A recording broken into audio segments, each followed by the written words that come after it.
Hello and welcome to today's webinar. I'm Sean Eubanks with STRAINWISE Consulting.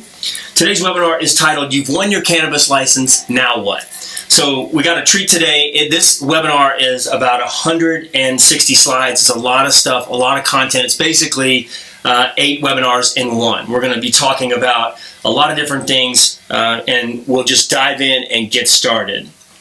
Of course, as a housekeeping note, anybody that wants to submit questions through the webinar, you're welcome to do that. Facebook as well. We'll try to get to you. I think we're going to run out of time. I'm going to try to squeeze this into an hour 15 and get it all done. I want to remind everybody about Blunt Business Radio. It's our STRAINWISE Consulting Cannabis Business Podcast. So tune into that. We got a lot of great stuff going on there. We're now featured on iHeartRadio as well. All right. So you have an asset. This webinar is about you've won the license, now what to do. So you have an asset, and a lot of questions that I get up front are, what is this worth? And so the answer is it depends. It depends on how large is your market share. For example, in Pennsylvania, you had a population of 12.8 million people, and if just 5% of the people got their medical card, we know that there were 25 growers that were allocated there. So the value of your application once you win for Pennsylvania in that situation was around 20 to 30 million. So that's one way to value that. The next question is, how valuable is this asset? It's really how familiar with the opportunity is the investor. In the state of Pennsylvania, we had a client that wanted to flip the license before it was even won. So you've got people that are being approached, and you've got this market kind of being made, this sub-market. And with investors that are familiar, they'll come in and they'll probably pay top dollar for it. Another question you want to ask on this, when we're talking about what is this asset, you want to talk about what assets are included with the sale. And, is construction completed? What's going on there? The next question is, are you generating revenue, right? That'll revenue financing that allows a whole different subset of opportunities for people to invest in. So I do want to consider this from Florida. So this is a media piece here. It said, recently Chestnut Hill Tree Farm, one of the first 5 licenses to be issued in Florida, was sold to the Canadian company Afria for $40 million. And Ben Polera weighed in on this. He was one of the proponents of Amendment 2. He commented on this sale. He said, this is a completely immature company, and it's going to be at a big dollar. So sales like these demonstrate investors' eagerness to gain market entry, and it's especially interesting to see a foreign company pursuing opportunities in the United States. I would counter that. I mean, there's a massive investment in the United States from Canada, particularly in Florida as well. That wasn't a surprise to me to see a foreign company do that. So in summary of the question of what is this worth, you want to see that it pertains to what the real estate is, what the licensing entails, intellectual property. It's going to entail liquid assets, team-specific factors, internal controls. A lot of investors are going to want to know: do you have the ability to stay compliant and avoid being shut down? That's a big deal. All right, so what you need to know before you open your doors. So the first thing we want to talk about is it's time to live the commitments you made in the application. Around 20 to 25 narratives is a typical application. You've laid out everything from community involvement plan, operational timetable, everything that goes into play, what's going to happen, diversion plans, all those things. It's time basically to start living that plan. So we want to be implementing as close as possible to what we said we were going to do for the state regulators. The second thing you need to understand is how to stay in compliance. You need to be familiar with state regulations as well, and you need to know how much money you need and how to obtain that. At this point, you are either a legal entity already or should be. At this point, if you need additional capital, we'll talk about that, writing the business plan and how that's going to work. What this is, it's a game changer. It's a life-changing moment for someone who's won an application, won a license. And so at this point, a lot of people are going, okay, we won. Now what are we going to do? And so writing a business plan after you won is also appropriate, as you'll learn from this webinar. At this point, we're creating robust financial statements. You need to understand construction and build out and what's entailed in there. This is the point where you're going to dive in and write the standard operating procedures or have someone do that for you.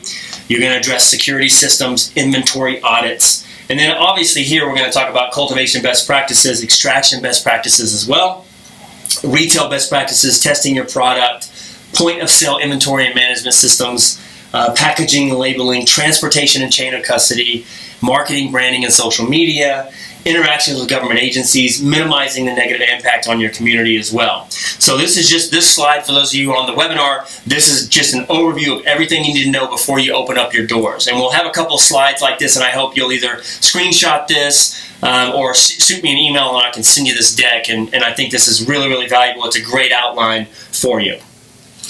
All right, so the single most important member of your team is going to be an experienced operator. Why? Is because it hides the deficiencies, most of your other deficiencies. If you have a pharmaceutical background or you have a real estate background, you bring in that operator that's going to help you raise additional capital that you need if you need that at this stage. But the real question is who's going to operate. Not who your master grower is going to be, but who's going to manage the entire operation, including the master grower. Very important. You can have somebody that is an expert cultivator, wonderful farmer, tremendous agriculture background, horticulture as well, but who's going to manage this operation? That's really the broader question. STRAINWISE Consulting, this is where we come in. Quick overview of us and why you should be tuning into this webinar. We are the most sought after consulting company for cannabis application and management contracts in the cannabis industry. We consulted on the very first recreational license in the world. We have a nearly 100% success rate on all applications submitted. We've submitted more than 200 applications. We have 9 branded dispensaries throughout the state of Colorado. We have over 100,000 square feet of cultivation space, and we've consulted on nearly 1 million. So a lot of experience there. We are, of course, among the top marijuana companies in the state of Colorado. Forbes listed us as one of the top 50 publicly traded companies in the country. We also are consultant and continue to consultant to the very first vertically integrated Native American tribe selling cannabis in the United States. We're very proud of that. We're very excited about what the Native Nations can accomplish. I go out a lot and speak and have been on some panels with some very distinguished partners there, and we're excited about the Native American space. All right, so back to the topic at hand. So know your numbers or lose a lot of money during the construction process. Very important. So this is do not overlook construction and build out. The first thing is on the designing of your facilities. We're going to design your facilities with the end in mind. So right now we're going to make a decision between new construction and renovation. 2 entirely different animals, 2 entirely different operational timetables. Obviously, new construction takes a long time. We just experienced in the state of Pennsylvania where they said, okay, when you're awarded the license, you need to be up and operational within 6 months. And if you look at that, some of the bigger guys that won there haven't even broken ground yet. And so the reality of that, the regulators had in mind an operational timetable, and for new construction, it appears that's not going to be met, and we'll see how that shakes out. We did experience in the state of Nevada where licenses were pulled and there were issues where people weren't following this timetable. We think Pennsylvania is going to go quite a bit differently, a lot more flexibility there and understanding. Plus, some of the people that haven't broken ground yet there are very big players in the market, wonderful, well-adjusted, strong political teams as well. The next thing is the renovation. So if you're going in and retrofitting a building, you want to talk about that, and you want to make sure that you've got an operator that goes in there, someone cannabis specific that can lay those things out. Most people will skip over this. They'll think the renovation, no big deal. We're construction guys. We can handle this. It needs to be cannabis specific. That's very important. Other thing you want to look at is, are you in a state with unions? So if you are in a state with unions, you need to add buffers for cost and timeline. I want to apologize to Jimmy Hoffa if you're listening. Okay, no offense here. But it's a reality that you need to add in buffers, probably around 20-25%. If you're dealing with a state with unions. The next step there is architectural design. So you want to avoid fly-by-night architects and professionals looking to break into the industry. You want to make sure they prove themselves first. The simple question is, we see this quite a bit. We have a lot of architects that want to partner with us, and we appreciate that. We're complimented with that. The challenge is that we want to know that they're cannabis specific. So if we bring an architect onto a project, we want to know not only that they helped us out in Colorado with our own experience of building out facilities, but what they've also done in other parts of the country. We want it to make sense, and we want, our clients trust us to bring in the best advisors. And I would just caution you, make sure that architect isn't just trying to break into the industry. Make sure they've got some experience there. State and local permits are going to be a thing that can definitely draw out the construction time period. Fortunately, most of our conversations with our clients now they're hyper focused on, okay, when can we get started? They want to know when we're going to know we won, and then at that point, can we start construction? The answer is yep. If we've done the due diligence there and we've made those inroads with the state and local municipalities, and the permits are something that we can get quickly. The next up, obviously, is the construction part. Now, construction must be designed and built for operation so that it supports not only the property, but the opportunity of the medical marijuana program itself. This will speak to the broader market, right? So what is allowed in your state? What is the potential for the market? We want to make sure that the facility is built out to serve that initial market. That is very tricky because a lot of cultivators will stumble out of the gates. So if you have 5 cultivators that open up, if some of them don't know what they're doing, they're going to lose their first couple of crops. So you already have a 4-month lead time for harvest, and if that doesn't go well, you're going to have the other cultivators that are going to be asked to pick up the slack. That's very common. In fact, some of the cultivators will go out of business after a couple of failed crops, and so they'll actually be up for sale. So what you thought might have been a 25% market share ends up being about a 40% market share. And that speaks to the fact that you want to design and build out this facility to expand if you do that. That's very common for us. We might start with 60,000 square feet with the eye on expanding to 100,000 square feet. I do want to also make note that we're talking about a medical marijuana program. We're not even talking about the recreational side of yet. Recreational side will follow in the coming years as it has done in the other states. And so that obviously opens up much more production availability there. All right, so finally, you want to talk about inspections, and this is just the operational timetable, the construction timetable, and you have to include inspections, how that's going to work along the way, and be aware of that and be prepared for that. Inspections, if you fail inspections, that can be delayed. I mean, we've seen residential construction delays in inspection that are months. A commercial program is a much different animal, and inspections can cause delays. All right, and then obviously we want to make sure you're following state and local building regulations. That goes without saying. All right, so the next step there is once you've kind of identified what's going to happen on the construction side of things, you're going to talk about forming the right team. So the question is, who will do what, right? So, and what is their background?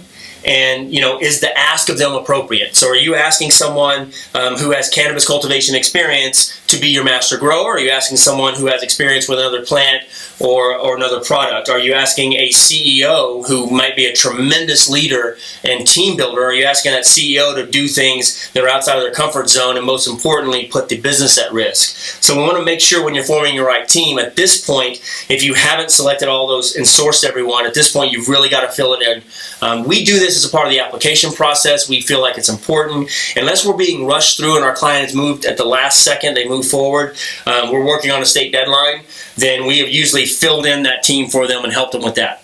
There are situations where the team is basically a skeleton crew, and they've got all of their leaders and all of their investors in line, but they need to fill that in with their operational staff, and that's not uncommon, but at this point it must be addressed. So you want to make sure that their background supports what you're asking them to do, and that they have specific cannabis experience. All right, so recommendations for solving the unknown construction costs. I hear this all the time on the dispensary side as well. People say, oh, well, we're construction guys, we'll lay this out. And what ends up happening is, as a consultant, we can see this. We know that this happens, but just them not knowing how to lay out. A big thing is people just forget about bulletproof glass and how they're going to secure the dispensary. And we feel like those are basics at this point.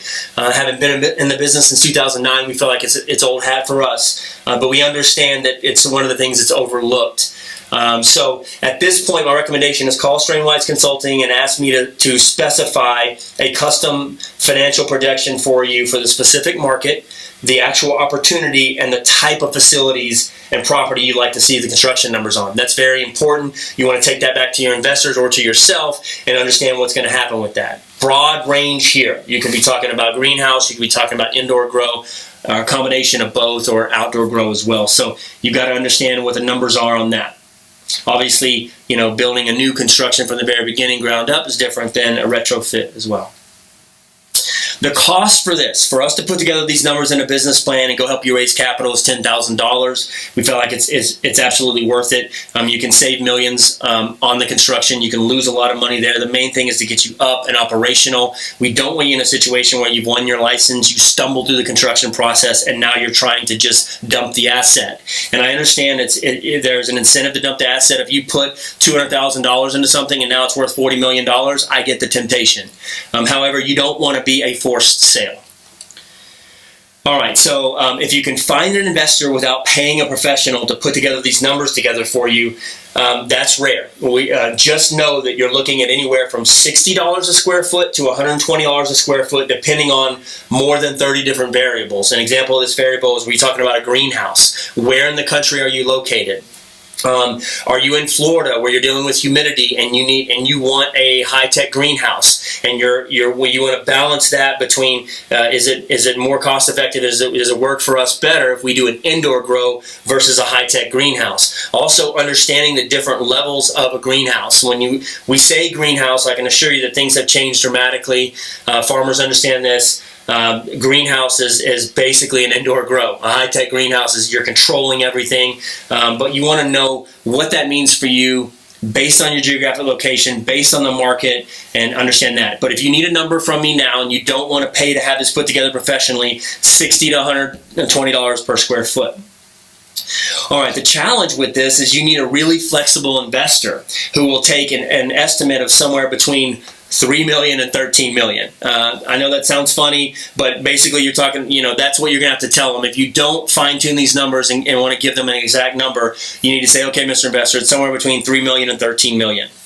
And if they're agreeable to that, that's great. That investor is probably one of your family members, let's be honest. Most people wouldn't take that range of $3 to $13 million and be comfortable go ahead and funding that deal.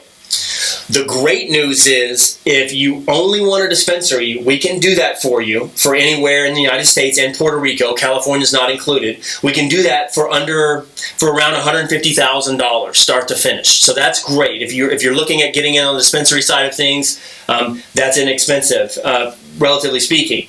The reason why we say California is not included is in California we're dealing with price gouging and some challenges in real estate. California is without a doubt going to be the largest market in the United States. It is a tremendous opportunity. We understand that. However, what we're experiencing on the real estate side of things is a lot of non-refundable hard money deposits. Give us $100,000 and we'll hold the property for you.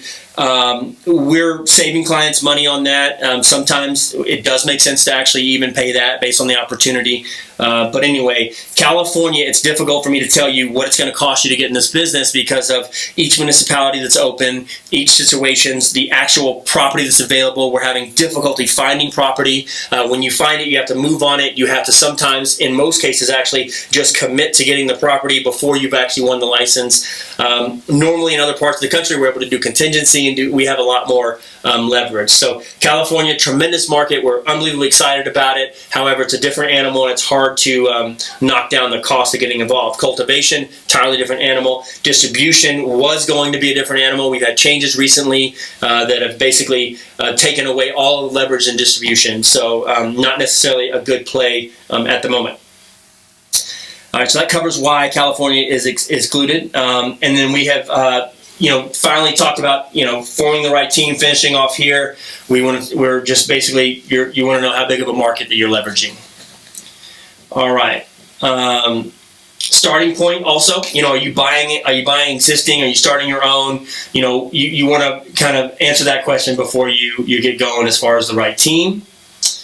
And then I do want to drive home. You must hire an operator if you don't want to have anyone on if you don't have anyone on your team with operational experience. Rather than, you can hire one operator like STRAINWISE Consulting. We can come in and operate for you, be one piece, and take a small percentage of profit from you. Don't take equity. A very easy deal, very clean deal. Instead of trying to put together 5 or 6 other people that will together make up a good operator. So when you run those numbers, we find people are shocked at how inexpensive it is based on the value that we provide. So you must address the operational experience question, and if you don't have that, just simply hire an operator. You want to be fair to your team. You want to leverage the talents on your team, what they bring to the table. You don't want to waste them by asking them to be a cannabis expert if they aren't. They'll be exposed, and you'll end up you end up paying high salaries and bringing on people to your team that weren't necessarily adding value. And so that's the one thing you want to balance.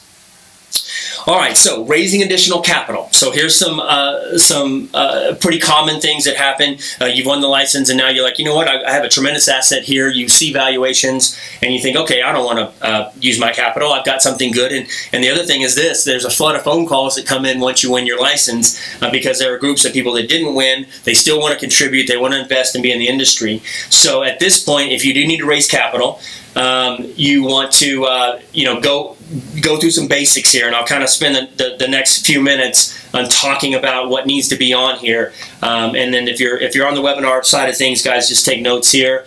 The first thing is you want to go over your background, what you aim to do, what the purpose of the license is. You want to do an analysis and proposed business model at this point.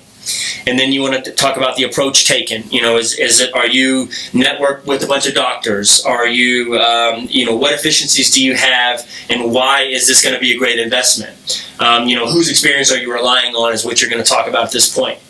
Then you want to do an assessment summary. You want to talk about funding, distribution of profits, total capital investment needed, and then you're going to predict cash flows and tax revenues.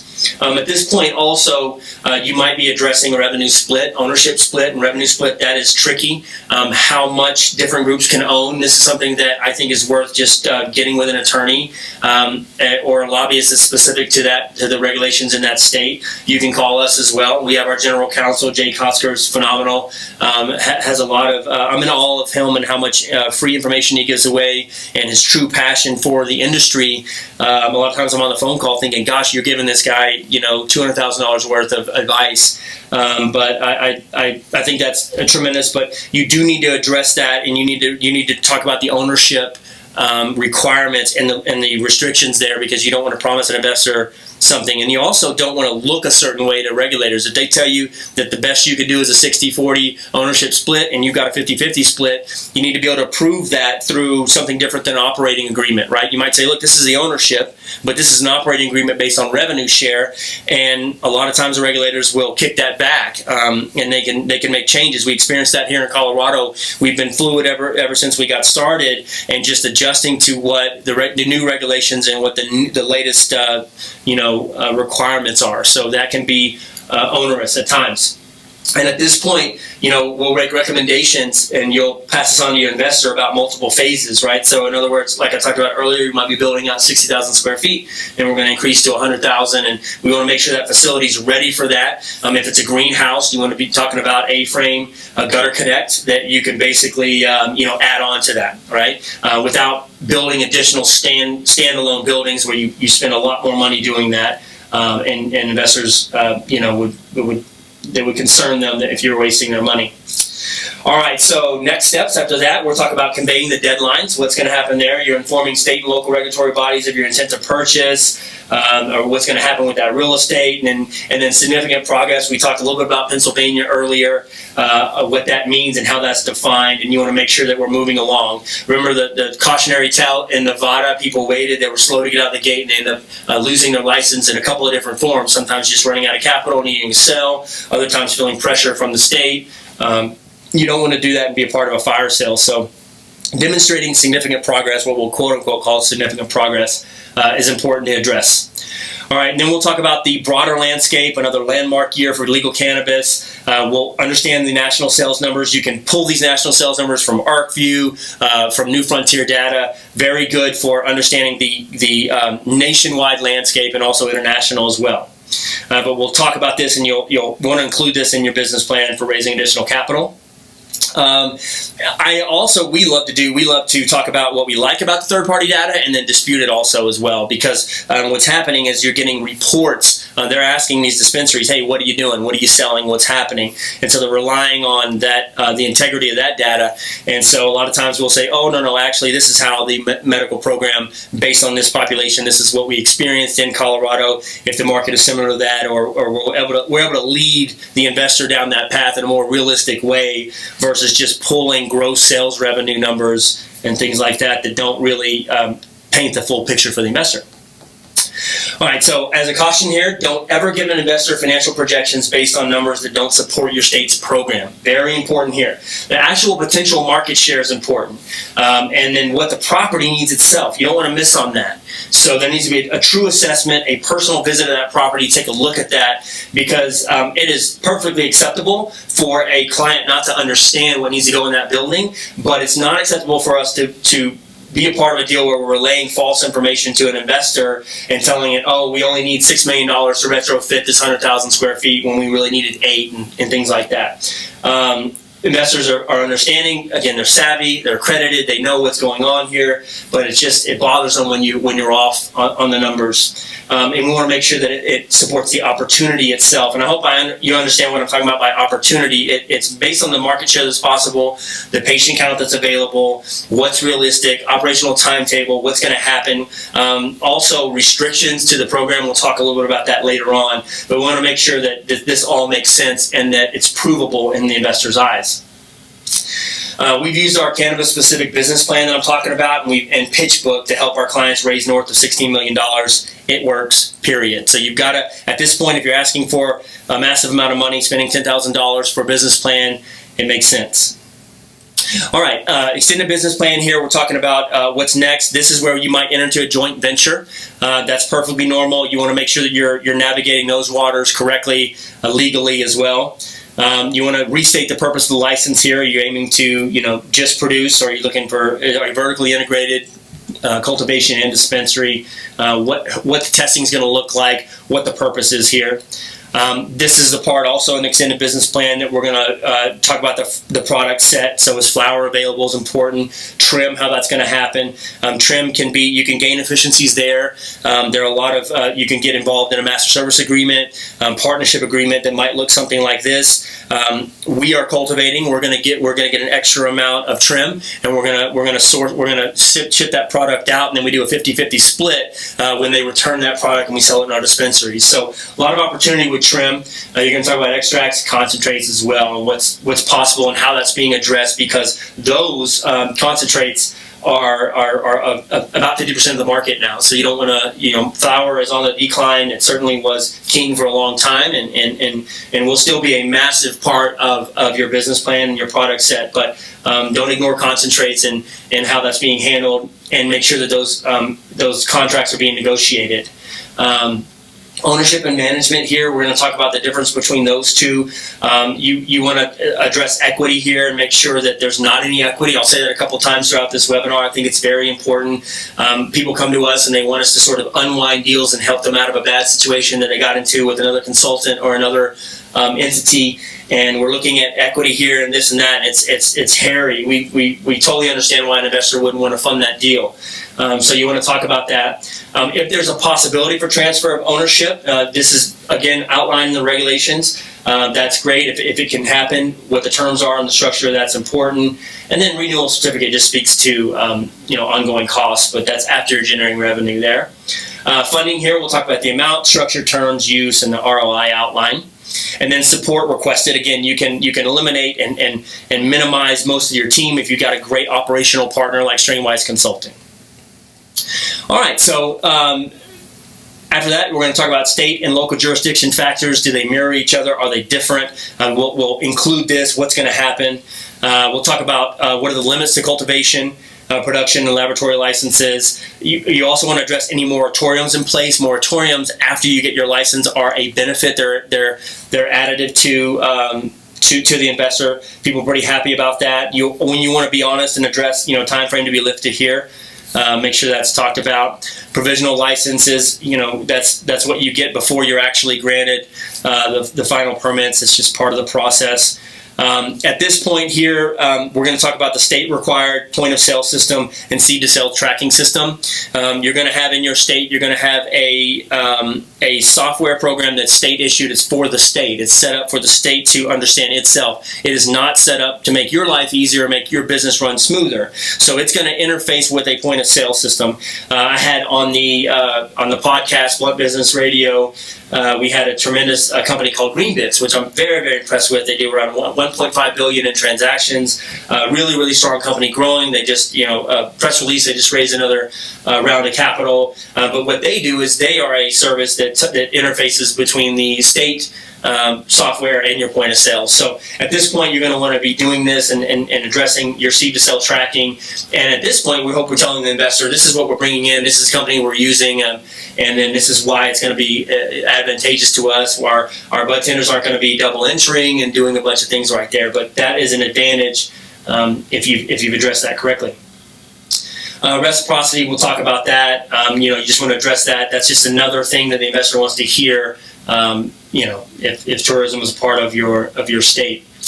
And then finally, we'll talk about how many licenses are currently issued and what's going to happen with that. A lot of times the state will say we can issue X amount, and they issue less of that, so you know that difference is coming. A lot of times also there are lawsuits that follow with the application process. That's really common. You can see that all over the news.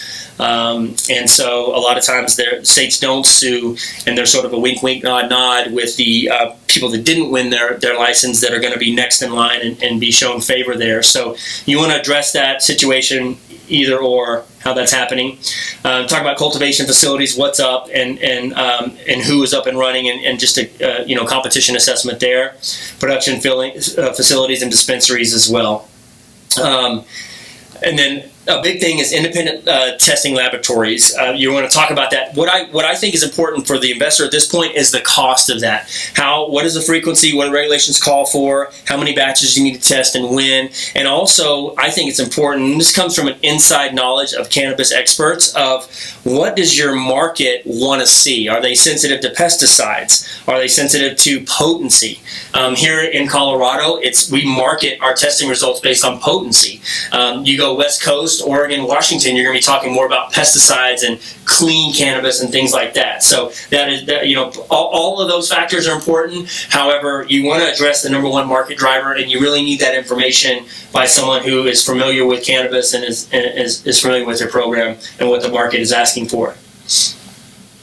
All right, so you'll identify and address the state regulatory body here. You'll identify and address each local municipality there. What we're seeing, this is in a rare situation, you'll see a program open up and say, this is a state program. And we ran into this in Ohio, where the state program said, all right, here we go, submit the applications. And then municipalities found out later, and whether it was through their process or they were truly late to the party, they started banning cannabis in different areas. And so if you have identified a property that's going to be in that area, you just need to address that. It does not mean you're dead in the water. However, don't ignore it, right? And so that's very important to pay attention to what's happening to the local municipalities and what they're doing, because they can vote down cannabis. We actually have places in Colorado that have voted down cannabis, and they're strong and they're staying that way. We also have places in Colorado that have declined to share any of the $200 million in revenue and fees, and schools have suffered because of that in certain areas of the state. So, but the point is, they're independent bodies and they can do what they want.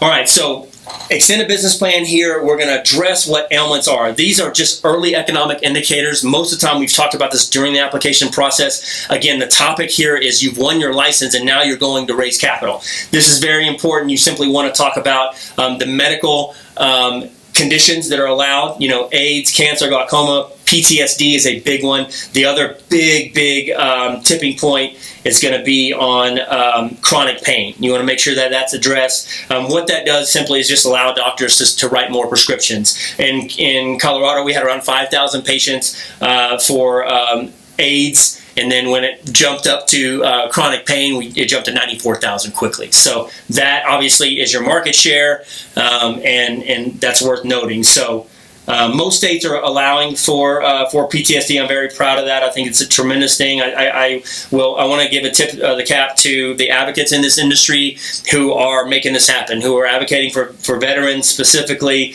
That's usually the driving force, and that's usually a lot of political pressure that politicians just don't want to deal with, denying the demand from investors to use cannabis to treat PTSD. All right, seizures, epilepsy, all those things, obviously very common, well documented online as well. So we'll talk about that. All forms of smokable cannabis, you just want to address that. We're talking to investors sometimes that have no idea about cannabis, and that's most likely. So you just want to talk about that and why it's important to them and why it's good for the bottom line. Edibles and extracts, you'll address that. You want to talk about current sales limits. Example, you might have 2.5 ounces of usable cannabis in any one 14-day period, maximum allowable quantity. Fortunately, these are laid out in the regulations per state, so you don't have to guess on that. Sometimes the limit has not been determined yet. We'll just talk about that. All we're trying to address here from the medicinal side of conditions that are allowed and the products that are allowed. You're just trying to figure out, is this going to work out, and what are the positives for it, and what are the pitfalls as well for the investor. Okay, and then finally we'll talk about an overview of how the territories are set up, what's allowed, different. We'll dive into ownership here. A lot of times this is the most common thing. Investors are asking us, okay, this is phenomenal, how do we do it again? And the answer is, well, in this state we're restricted to this geographic area, or you can't own multiple entities, or you can, but there's a delicate procedure for doing that through partnerships, indirect entities, and all those things. It's very, very complicated, and the most important thing is you don't want to ever try to look like you're gaming the system. You want to make sure that you understand the rules and you're playing the game the way that they want you to play it. Trust me, you don't want to go up against these marijuana enforcement divisions, Department of Health, whatever a governing body is there. You want to make sure that you're doing everything to the letter of the law there. All right, so finally you'll talk about, when are the next applications available, meaning, what's the threat to you, right? So if you have a 25% market share, you're one of 5 that have won, that would be a 20% market share. Not really good at math, I'll admit that. But you would, when are the next applications available, right? So if they're going to release another 5 applications, right, then that's going to affect your market share. So we're talking about that, when they're due, and the timeline for that. Typically, when the next applications are due, I love that the fact that the state of Florida has allocated, a number of patients they tied that to, we're going to open up 5 more cannabis businesses. I think that's great. And so we would forecast for our investors there. We good? Okay. All right, any other pitfalls at this point were listed that represent the competition? That's very important. I just want to talk about that. And then, be mindful, are you asking for funds to build from the ground up? Or, can you build and open faster? Speed to market is something we at STRAINWISE Consulting, we feel like we lead the industry in. When I'm talking to people with a limited amount of capital, we can open up a dispensary for a limited amount, get them up and running. Speed to market's very important. Get them selling on day one, have negotiated the wholesale contracts. That's very, very important. But you need to be clear at this point, are you asking for funds to build from the ground up? And if you are, what is your run rate? I think your run rate should give you pause right now. This is something that people underestimate time and time again. Run rate can include all the things. I'll take the worst example that we have, which is the state of California. State of California, say you've got a landlord that says, listen, I want $100,000 non-refundable for you to tie up this lease. And then I want you, and it's not going to be contingent on you getting the license. So you've got $100,000 in. Then you've got 6 months from the time you submit the application, or the time they close applications to the time they announce it, right? 3, 6 months, could be longer, 9 months, or whatever. Well, who's leasing that space in that time frame? And the answer is you. And your investor needs to be aware of that so that you don't run out of capital. That's the most extreme example I can think of. But in most situations, if you don't have a contingency or the lease doesn't start, you are involved in leasing that property. You're involved in design and build out those funds. And a lot of times for a state like California, you're not allowed rent abatement. So that's a challenge. Outside of California, obviously, things are different based on demand. So you can make your decision that way. But we need to be clear for the investor what's going to happen. So I would say start to finish, if you're building from scratch, from the ground up, this is probably a 2-year project for your investor, and then to be aware of that.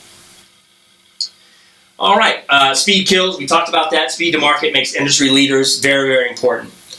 You can put people out of business with speed to market, and you can force people to sell, and it happens in every state that we're involved in, where people will stumble out of the gate, and next thing you know, they're trying to sell. They're calling us, and they're wanting to either ask us to help find capital for them, find a buyer, or they're asking us if we would like to purchase themselves. I can tell you that people are growing their businesses just based on that model alone. They're waiting for everyone to fall, and then they go in and scoop it up. Excuse me. Community outreach. Political factors here. License duration and renewal. We talked about that. Basis of license award. Non-resident investment. We talked a little bit about that. Is that allowed? What that means? What the criteria is. Taxes. You want to address that. I mean, the only thing we see on the tax side that is not really fun is the fact that you can, when you dive into certain communities, they can say, look, we're going to assess an additional 4% excise tax, but we can increase that up to 8%. So we'll take the 8% and work it backwards into the numbers that way, so there's no surprises. But you want to make sure that how they relate to wholesale and retail. Keep in mind, if you are just retail only, you are regulated. You're falling under 280E. You basically great way to approach it. A simple umbrella is you don't write off very much at all. On the cultivation side, you're able to write off that production. So you want to be mindful of that and what that means to the investor. Political factors are a harsh reality. You want to be aware of those and get involved. Community outreach. Do more than you think you should, of course. All right. So basically, you want to know your customer base, and this is just finalizing kind of last couple of slides on extended business plan. You want to know your customer base, the medical cannabis market, patient potential, what that is, what the count is. And then you do a quick analysis towards the end there, strengths, weaknesses, opportunities, and threats. We at STRAINWISE Consulting use a SWOT analysis to further vet the opportunity. We do that on the personal level, on the business level, for the investors, for everybody along the way, for the opportunity, for the property, all those things, and also for the political climate, what's happening there. All right, so next piece on this is the financial analysis. We utilize a financial analysis tool to provide revenue and forecast, ROI, tax generation, etc., cash flow, cumulative cash flow, combined cash flow, basic analysis stuff. If you need this, guys, I'll shoot these slides over to you. Just send me an email.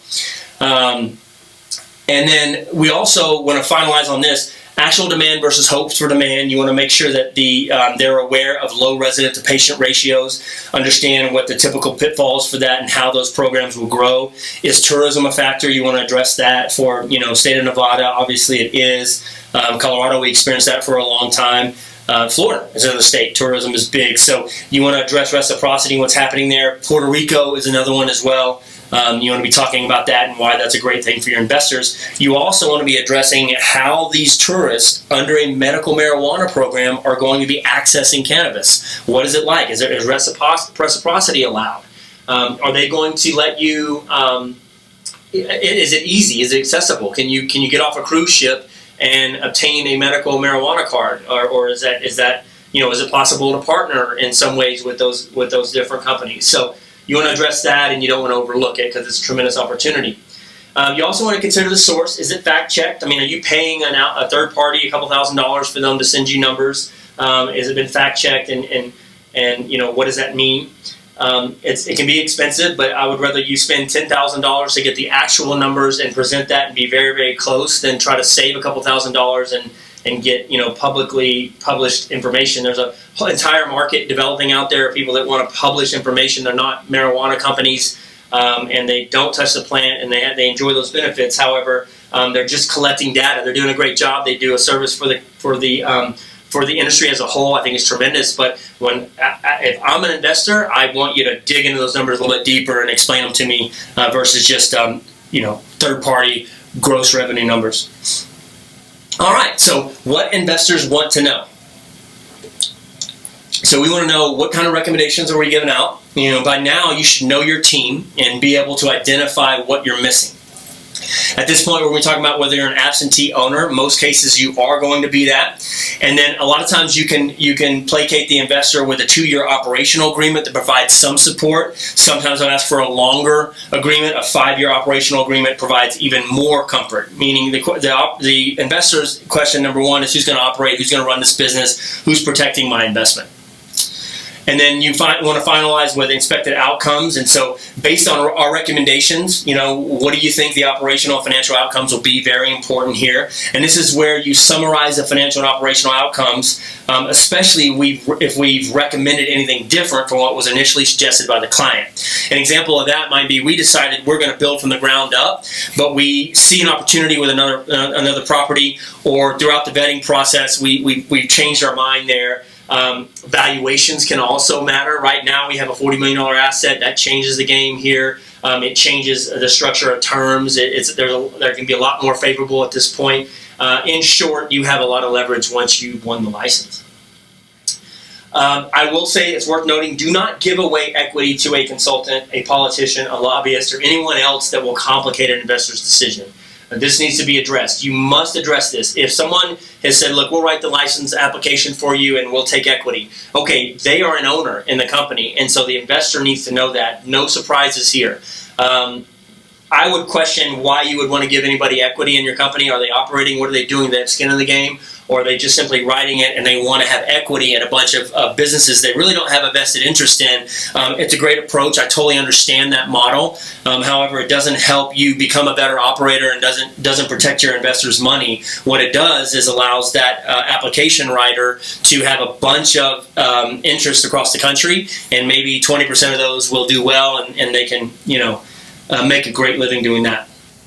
And then next steps here, you'll do the final details of the real estate. Are the license requirements tied to a specific city, which cannot be moved to another jurisdiction? Simple stuff there. At this point, you'll address currency vacant rates. And does the property meet the needs of the opportunity as well as state and local requirements?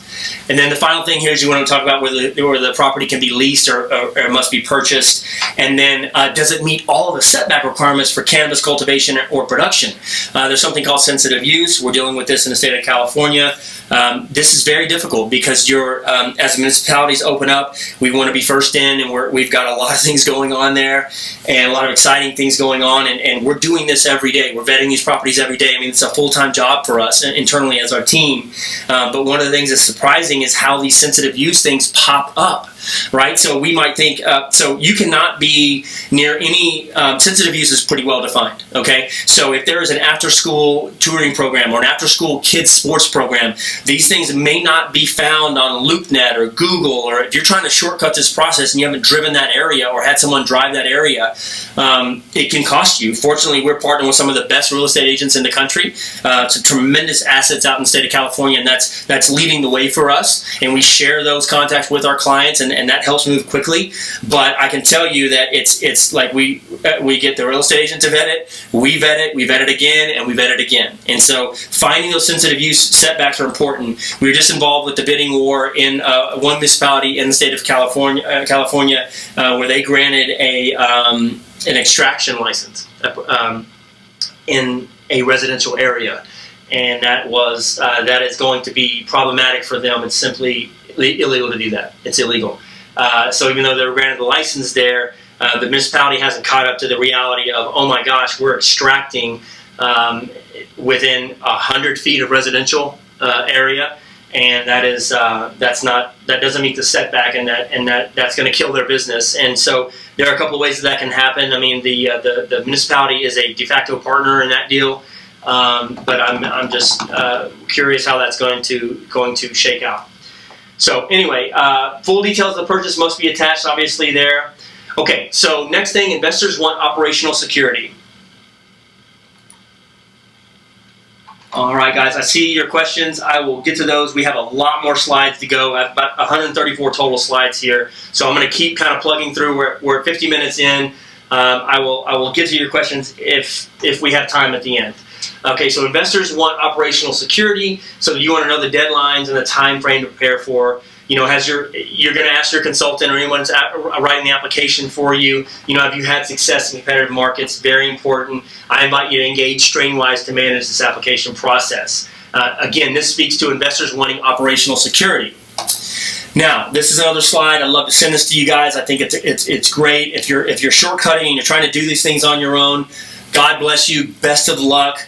Take this slide right here, and this is basically what you need to know, a 30,000-foot view of how to operate. Number one, you need a true understanding of medicinal cannabis. You need to understand the state regulations. You need to know how much money you need and how you obtain it. Becoming a legal entity there, writing a business plan, construction and build out, writing standard operating procedures. You can now purchase standard operating procedures online. The question for the people who wrote the standard operating procedures is, when did you write them, and tell me about your cannabis specific experience. I can write standard operating procedures right now. If I'm not an operator and I don't have dispensaries and cultivation centers across the country, and I'm not in this business every day, what value are they honestly? How are they going to help? So look at the fine print. Pretty quickly you'll see on standard operating procedures that are written generally, you'll have all these caveats on the bottom. The fine print basically says, hey, you're on your own. And that's not a great way to do it, but you can purchase those to get you started. I think there's value if you want to purchase those on the cheap. I think there's value in at least understanding, wow, these are all the things that need to be addressed. Security systems, inventory audits, all those things as well. So for those of you on the webinar, screenshot this, keep it. It's a good 30,000-foot view. Now, what will a consultant with operational experience do for you? And number one is they'll lay out an operational timetable. Okay, this is another great slide for you guys on the webinar. The timetable is this: you have application submission, you have investment assistance, you have location identification and acquisition of real estate, you have the construction and build out of the project management, you have a full suite of standard operating procedures, and then we talk about employee training. What we do is we go in for the first 90 days on a short-term contract and we hire and train everybody. That's very, very important.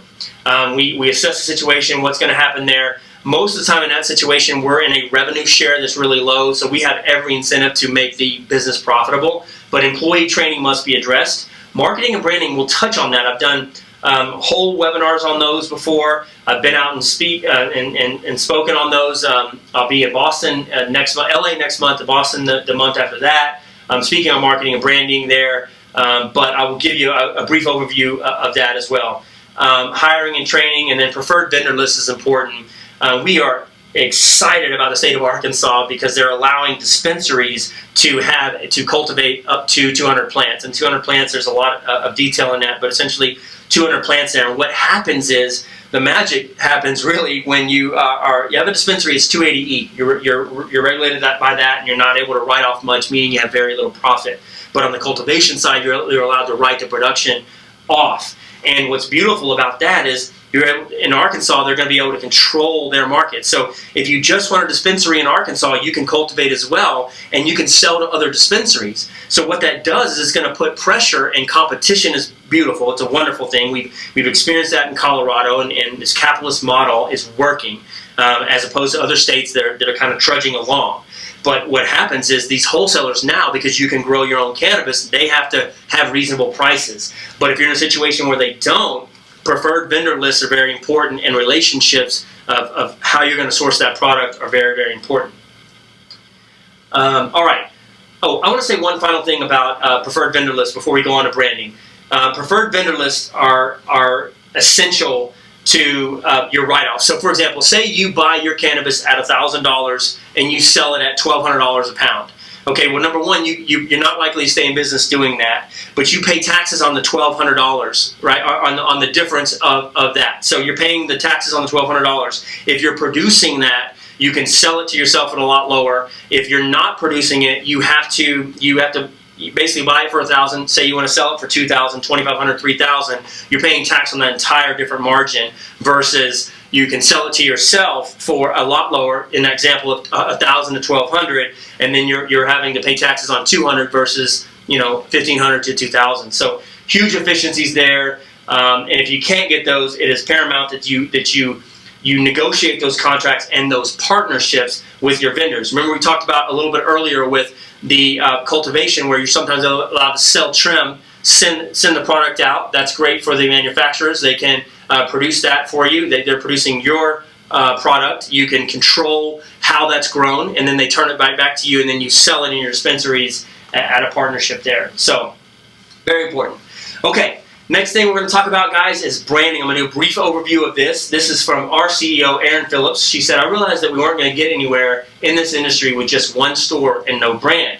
So that was the birth of STRAINWISE and how that happened. And our success story here is unique in that you have a small family-owned company that goes from 0 dispensaries to 9 quickly, goes public, and the rest is pretty much history. So how that happens and the cultivation development there is important, but I think that our CEO, Erin Phillips, has a tremendous amount to offer in the way of branding and how to do that. So I'll kind of share a little bit about how that works. If this is the first time you're kind of hearing about a brand and what that is, what makes a brand is basically, we divide it up into 3 different categories here.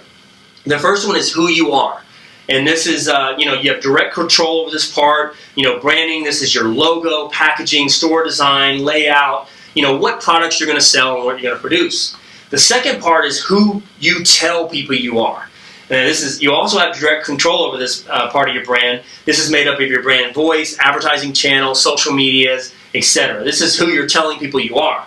The final part is who people really think you are. And that's what people are saying about your brand. We are online, we are a social media nation, we are quick response, and bad news has always traveled fast, it travels faster now, so you want to be mindful of that. But this is basically, we're addressing, when we talk about who people think you are, what comes to mind when they think of your brand, and what kind of experience do they have with your store. So all 3 different components that factor into that. And so who we are, here's an example of STRAINWISE Higher Living, STWC Holdings, Inc. You have direct control of this part of the branding. You can see this is the primary STRAINWISE corporate logo. It consists of a logo mark, logo type, and a slogan. And I know for you graphic designers out there, I know I'm skipping over a ton of things. Just please understand, I respect what you do, and I understand that there's a lot into this. I'm just simplifying it for our listeners here. So this is your logo continued. By using the primary logo as a base, you can then stack and create full color and various other iterations for different uses. And for those of you who can see the screen here, you can see STRAINWISE, the logo here, used in different formats, but basically on brand and consistent. All right, and then from there, once we kind of figured out that part in the black and white, we've got it. We'll do what's called logo expansion. And this is a look at STRAINWISE Higher Living. This is a look at STRAINWISE Consulting, and then you can see STRAINWISE University that's rolling out soon. That's our online education platform. We also have Consume Intelligently, which is a tremendous brand and has been an incredible asset to the state of Colorado. Other states are using that. We get people calling us from other states, and what that is it's a nonprofit side of Consume Intelligently and educating the consumer on consumption, types of consumption, and frankly the cautionary tale of overconsumption and things like that. So we're mindful of that. We feel like we're uniquely positioned in the market to help state regulators in that way, and we appreciate their calls and their attention. We have taken the opposite tack a lot of times when I'm traveling around hearing speakers and being part of discussions. People are completely ignoring the dangers and the cautions that need to be taken with consumption of cannabis, and they're completely ignoring that. I will honor the fact that we have a unique plant here. It has medicinal properties. It also has a recreational side use for it as well. It's not like any other type of medication that you have. Your doctor doesn't tell you, take these opioids for pain, but also, man, you can throw a hell of a party on Saturday, right? That doesn't, you don't have medicinal and recreational sides of opioid use. So I totally understand that, but I think people tend to lean towards the recreational side, and we've done that and addressed it. Further into logo expansion here. You can see our stores, the Annie's, the Grove. So what we've done there is we've taken and we've named each dispensary, and then you can see it's a STRAINWISE branded dispensary. So here are our 9 stores here in Colorado, and what those logos look like. You see it's an iteration of each one, and you can see the development progression of each one, but it's on brand when you see that.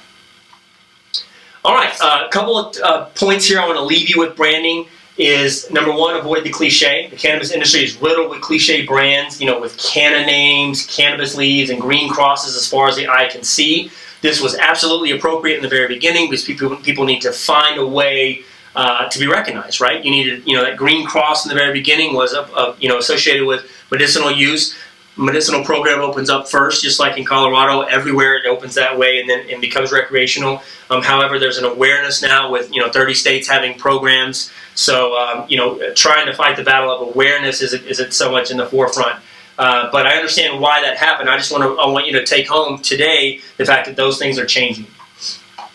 So cliches that follow in the cannabis industry further, you had the weed leaf, obviously most common. The weed leaf is symbolic. It makes it instantly recognizable that cannabis is what your company's all about. You and everyone else in the industry that has adopted a symmetrical plant leaf are basically, you're at this point now, you're just in a sea of green, if you will. The cross, cannabis legalization begins with medicinal marijuana, like we talked about. And, while the medicinal properties of the plant are a strong legalization driving force, the cross has been appropriate by the industry. However, it is overused as well. The final thing is the color green. Cannabis plants are green. So companies have taken up green as a primary color for their brand. This wouldn't be a problem if there weren't so many companies that did the same exact thing. It should be noted that the word green has also become cliche. All right, so cliche number one, diving into that, the weed leaf. Typical optics of this are it's symmetrical, odd number of leaves, leaflets, 5 and 7 are the most common, various thickness. Thickness of leaflets varies by type, obviously sativa and indica. It's iconic, it's the weed leaf, had its purpose. You can see the silhouette, but not so much today. Quick case study here for those of you on the webinar. This is an issue of the Westward, tremendous advocate for marijuana, a lot of, advertisements here. So in that publication, there are, pages 49 to 72 have cannabis advertisements on them. So 23 pages of cannabis advertisements. So 31% of that are devoted to cannabis advertisements. And the question is, how do you stand out among that? And here is a case study of the weed leaf here. You can see just on this spread, 25 weed leaf ads, and then 7 more regular leaf ads that weren't even marijuana leaves. But when you're looking at this, you can see, wow, it looks like basically one ad. And that can be problematic if you're wanting to stand out. And of course you're wanting to stand out. Next up, cliche, the cross. This is the truth. Every market has legalized cannabis in one form or another. Medicinal use cannabis has always been legalized first. We get that. It's instantly associated with medicine. Cannabis does have medicinal properties, but it can also be confused with the adult use market. And what that means is, so when the medical program opens up, people are consuming using a medical card. That's the state law.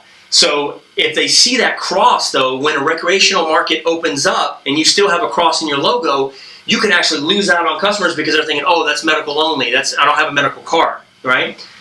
So you're going to watch that. It could deter people from actually visiting your store. Case study number 2 also comes from the Westward, and this issue, put out by Voice Media Group. Again, 15 cross ads. Individual ads containing cross brands just looks like all one ad as well. So, and then finally the color green. The vast majority of plants that perform photosynthesis are green. We understand it makes sense. Color psychology also is another thing that is associated with green, all wonderful things that are attributed and very common in the cannabis industry: growth, nature, peace, energy, all those things. Again, appropriate at one time, but we invite you to shy away from that now. Case study number 3 on the color green, the logo. You have 47 green logos in this one-page spread here. 7 individual ads with the word green, 64 green ads, just way too much, way too much. You have same-day marijuana doctors' evaluations. You have a lot of other competing industries, not just dispensaries here, but different sectors of the industry. So it can be absolutely confusing. All right, final on the brand thing. Again, tune into our branding webinars. There's a lot of them on our YouTube channel. If you've heard me speak across the country or heard our CEO, Aaron Phillips, as well, sit on panels and speak, there's a lot of great branding information there for you. My number one piece of advice is make sure that you're dealing with a cannabis-specific marketing company.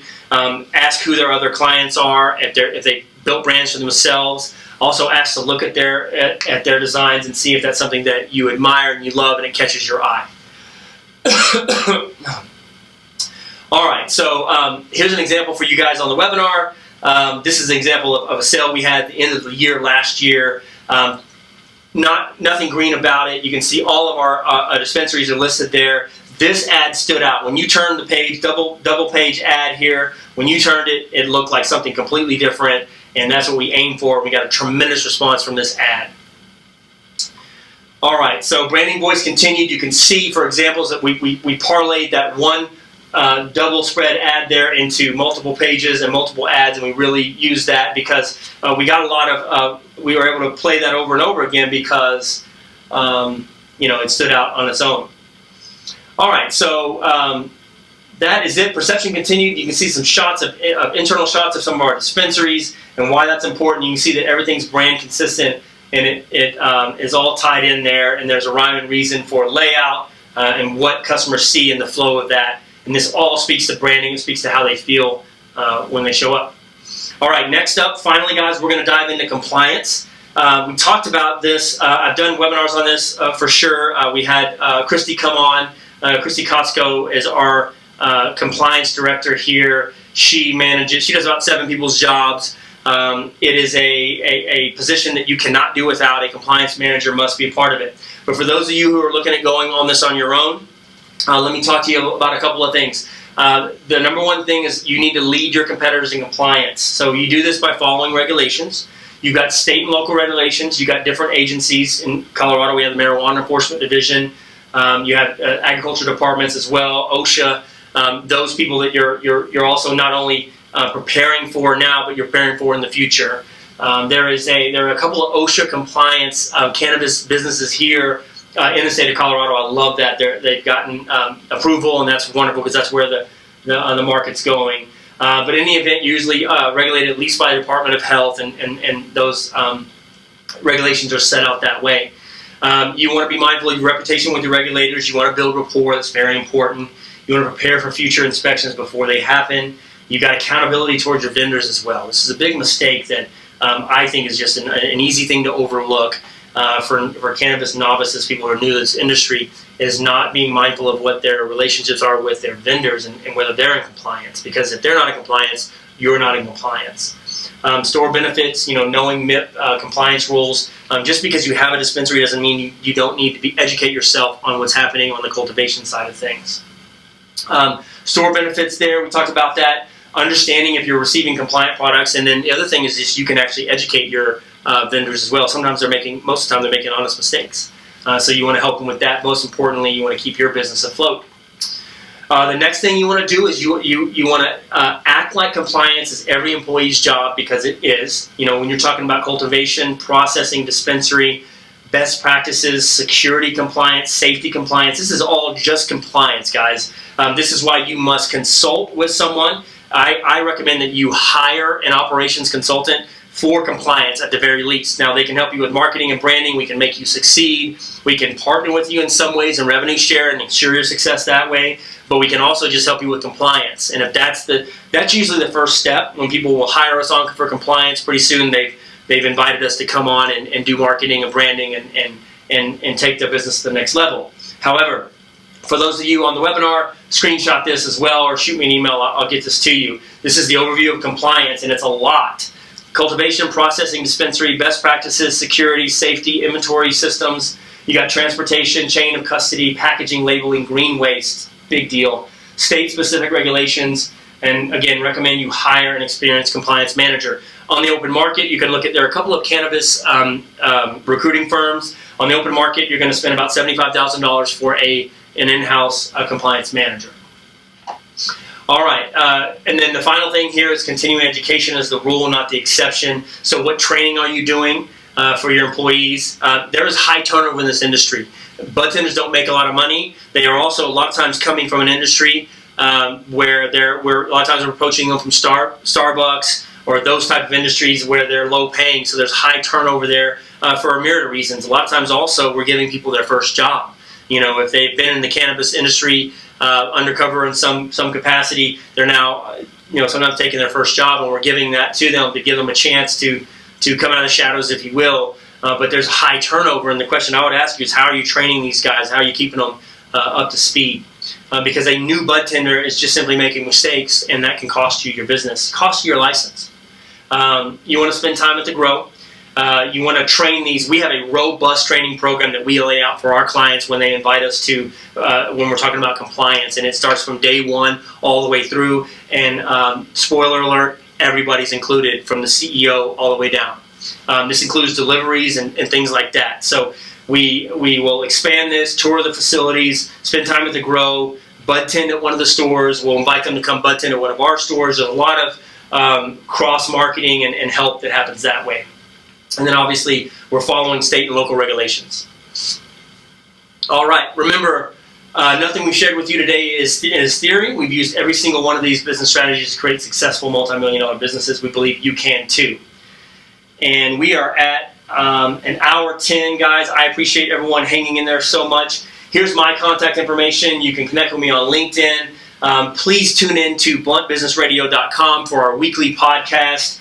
We have some tremendous guests on there. Really, really, really fun to interview a lot of CEOs, a lot of people who are smart in the industry. I talk about how they've gotten started. We talk about business pitfalls for them. I think it's a tremendous value that we're adding to the market. Focus on the business side of cannabis, hence the name Blunt Business Radio. You can also connect with us at STRAINWISEConsulting.com. You can submit a request online. You get 30 minutes free with me. I'll do a consult with you. No charge. Find out where you are. When you get off that phone call with me, you'll at least have some good pointers and a great direction on where to go. Email me, subanks@strainwise.com, and that's it. If you guys need a copy of this, if you would like a copy of this pitch book, this slide show, it's 134 slides here, so it's a lot of stuff. It's basically 8 webinars in one. I'm happy to send that over to you guys. Just ask me for that. And you can also, for those of you on the webinar, you can re-listen to this anytime you'd like, and I can send you a recording as well. So thanks so much for joining us, and you guys have an outstanding rest of your week.